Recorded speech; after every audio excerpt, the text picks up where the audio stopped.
రైతులకు వాతావరణ శాఖ తీపి కబురు చెప్పింది. రేపు నైరుతి రుతుపవనాలు కేరళ తీరాన్ని తాకబోతున్నట్టు ప్రకటించింది. నెల రోజుల్లోపే దేశవ్యాప్తంగా విస్తరించనున్నాయి. మరోవైపు ద్రోణి ప్రభావంతో తెలుగు రాష్ట్రాల్లో అక్కడక్కడ వర్షాలు పడుతున్నాయి. ఇటు గాలి బీభత్సంతో భారీ వృక్షాలు విరిగిపడుతున్నాయి. దోబూసులాడుతున్న నైరుతి రుతుపవనాలపై క్లారిటీ వచ్చింది. దీనిపై వాతావరణ శాఖ ఓ ప్రకటన చేసింది. నైరుతి రుతుపవనాలు రేపు కేరళ తీరాన్ని తాకబోతున్నాయి. రుతుపవనాల రాకకు కేరళ తీరం అనుకూలంగా ఉందని వాతావరణ శాస్త్రవేత్తలు చెబుతున్నారు.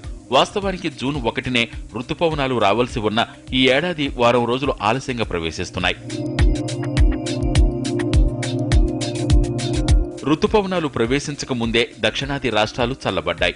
ఉపరితల ఆవర్తనంతో పాటు క్యుములోనింబస్ మేఘాల కారణంగా తెలుగు రాష్ట్రాలతో పాటు తమిళనాడు, కేరళల్లో వర్షాలు కురుస్తున్నాయి. రానున్న 24 గంటల్లో ఏపీ, తెలంగాణ రాష్ట్రాల్లో ఓ మోస్తరు నుంచి భారీ వర్షాలు కురవనున్నాయి. కోస్తాంధ్ర, రాయలసీమ జిల్లాల్లో ఉరుములు, మెరుపులతో కూడిన వడగండ్ల వానలు కురుస్తాయని వాతావరణ శాఖ తెలిపింది. మరోవైపు ఈ ఏడాది సాధారణం కన్నా ఎక్కువ వర్షపాతం నమోదు కానుందంటోంది వాతావరణ శాఖ. ఊహించినట్టుగా వానలు కురిస్తే కరువు తీరిపోయినట్టే.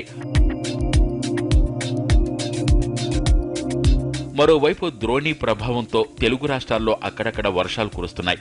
ఉదయం నుంచి సాయంత్రం వరకు ఎండ దంచి కొడుతున్నా ఆ తర్వాత ఒక్కసారిగా మేఘాలేర్పడి కొన్ని చోట్ల వాన మొదలవుతోంది. విశాఖ జిల్లాలో ఉరుములు, మెరుపులతో కూడిన వర్షం కురిసింది. వానకు తోడు బలమైన ఈదురుగాలులు వీయడంతో చాలా ప్రాంతాల్లో చెట్లు కూలిపోయాయి. దీంతో వాహనదారులు ఇబ్బందులు పడ్డారు. లోతట్టు ప్రాంతాలు, రోడ్లు జలమయమయ్యాయి. పలు ప్రాంతాల్లో విద్యుత్ సరఫరా నిలిపివేశారు. కర్నూలు, కడప జిల్లాలతో పాటు పలు ప్రాంతాల్లోనూ అక్కడక్కడ ఓ మోస్తరు వర్షాలు కురుస్తున్నాయి. కొన్ని చోట్ల ఈదురుగాలులు బీభత్సం సృష్టించాయి. చెట్లు, విద్యుత్ స్తంభాలు నేలకొరిగి పలు గ్రామాలు అంధకారంలో మునిగిపోయాయి. తెలంగాణలోని నల్గొండ జిల్లాలోనూ అక్కడక్కడ వానలు కురిశాయి. వర్షానికి ఈదురుగాలులు తోడు కావడంతో కొన్ని చోట్ల చెట్లు విరిగిపోయాయి. ఇక అడపాదడపా వానలకు ఇటు హైదరాబాద్లో వాతావరణం కాస్త చల్లబడింది. నైరుతి రుతుపవనాలు చురుగ్గా కదులుతున్నాయి. దక్షిణ అరేబియా సముద్రంలో కొన్ని ప్రాంతాలకు విస్తరించిన రుతుపవనాలు మాల్దీవ్, కొమరిన్తో పాటు దక్షిణ బంగాళాఖాతంలో మరికొన్ని ప్రాంతాలకు విస్తరిస్తోంది. రుతుపవనాలు రేపు కేరళను తాకుతాయని వాతావరణ శాఖ పేర్కొంది. మరోవైపు ఇప్పటికే ఏపీ, తెలంగాణలో కొన్ని చోట్ల భారీగా వర్షాలు కురుస్తున్నాయి. విశాఖ నుంచి తాజా పరిస్థితి మా ప్రతినిధి అశోక్ అందిస్తారు. పశ్చిమ మధ్య బంగాళాఖాతంలో కొనసాగుతున్న ఉపరితల ఆవర్తనం కారణంగా రాష్ట్ర వ్యాప్తంగా విస్తారంగా వర్షాలు పడుతున్నాయి.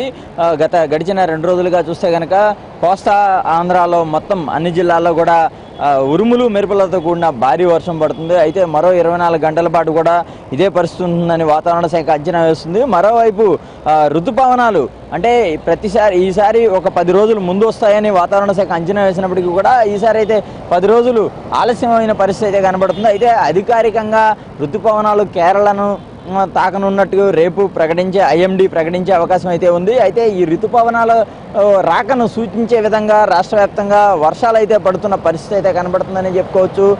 నిన్నటి నుంచి కూడా చూస్తే కనుక ఇటు కృష్ణా జిల్లా నుంచి ఇటు ఉత్తరాంధ్ర జిల్లాల వరకు కూడా తీరం వెంబడి మొత్తం అన్ని ప్రాంతాల్లో కూడా వర్షాలు విస్తారంగా పడినాయని చెప్పవచ్చు. నిన్న సాయంత్రం విశాఖలో ఉరుములు, మెరుపులతో కూడిన భారీ వర్షం పడింది. అయితే ఈ ఋతుపవనాల రాకకు ముందు సంకేతంగానే ఈ ఉపరితల ఆవర్తనానికి తోడు ఈ భారీ వర్షాలు పడుతున్నాయని చెప్తున్నారు. అయితే ప్రస్తుతం మనం సాగర్ తీరం విశాఖ ఆర్కే బీచ్ దగ్గర ఉన్నాం చూడొచ్చు. అయితే సముద్రం కొంత రఫ్గా ఉన్న పరిస్థితి అయితే కనబడుతుంది. సాధారణంగా ఉన్న పరిస్థితుల్లో కన్నా కూడా ఒక 10 అడుగులు ముందుకు సముద్రం చొచ్చుకొచ్చింది.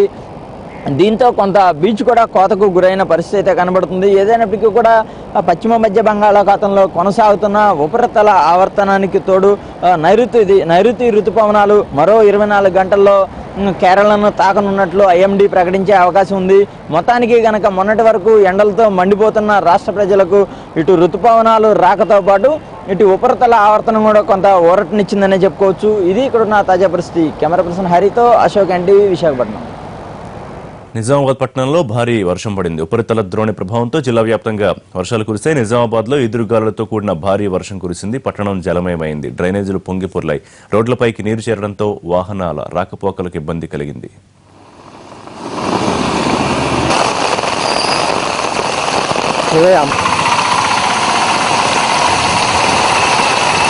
చౌట